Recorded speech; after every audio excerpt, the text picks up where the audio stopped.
Hi, and thanks for joining me today.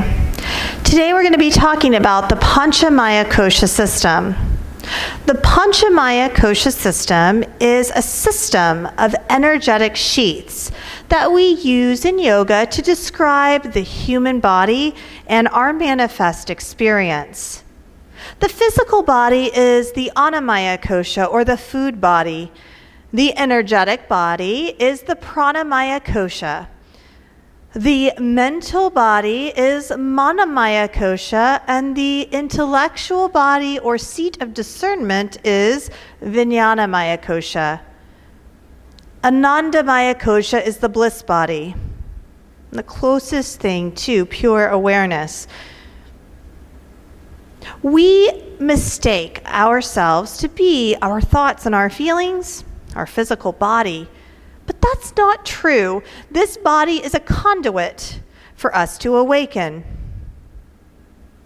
Each energetic body works interdependently with its counterparts, and together it makes up the whole of our experience.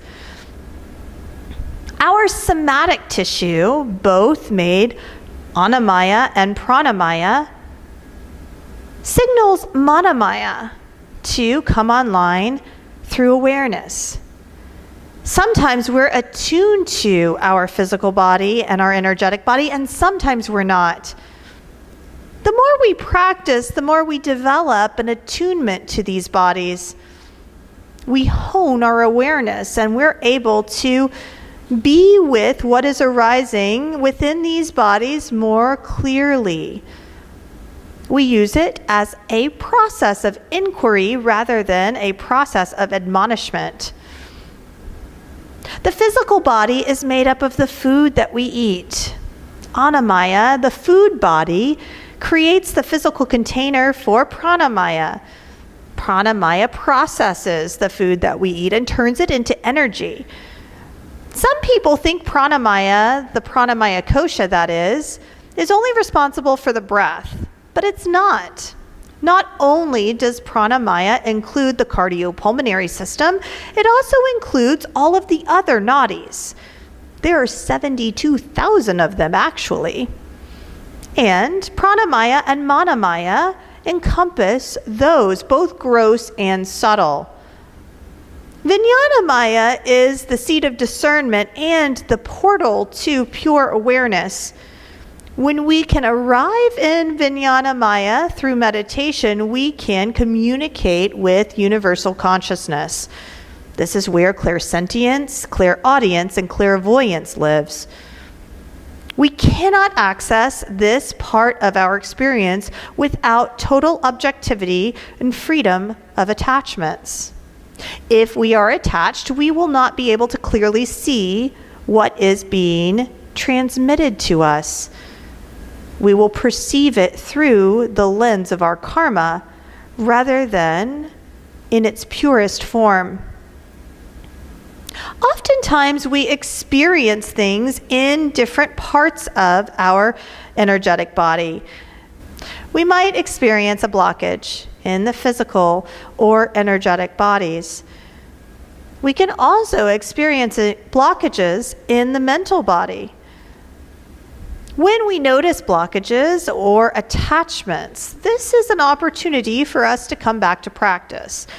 Using the tools found within the Yoga Sutras of Patanjali, we can realize our perception and the story apart from truth.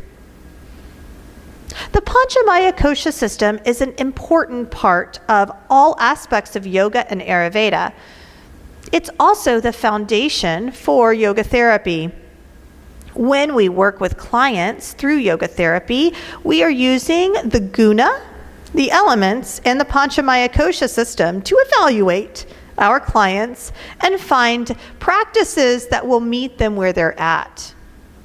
We can also use the Panchamaya Kosha system as an entry point to get to different energetic bodies. Let's say I'm feeling mentally sluggish, or I'm not feeling motivated. Perhaps it's difficult to communicate with me from the level of the Manomaya Kosha. So maybe I can work with students who are feeling mentally sluggish or dull using asana practice.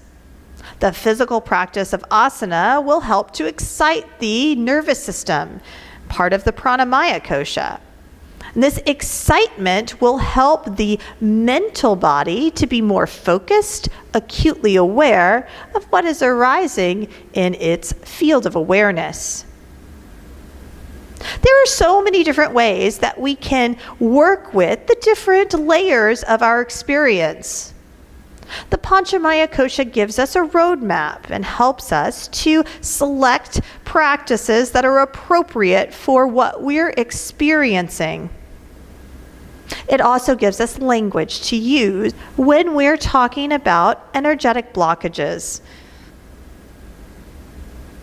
Take time to sit with your journal and think about the ways that you interact with the Panchamaya Kosha system and the various energetic sheaths of the human experience. Which kosha body do you feel more connected to? How can you develop a relationship with the bodies that you feel less connected with? Ultimately, the spiritual experience is coming home to the wholeness of who we are. We're not just one part, we're the whole of it, all of it together. Our yoga practice helps us to create a relationship where we feel embodied in our knowledge and our awareness.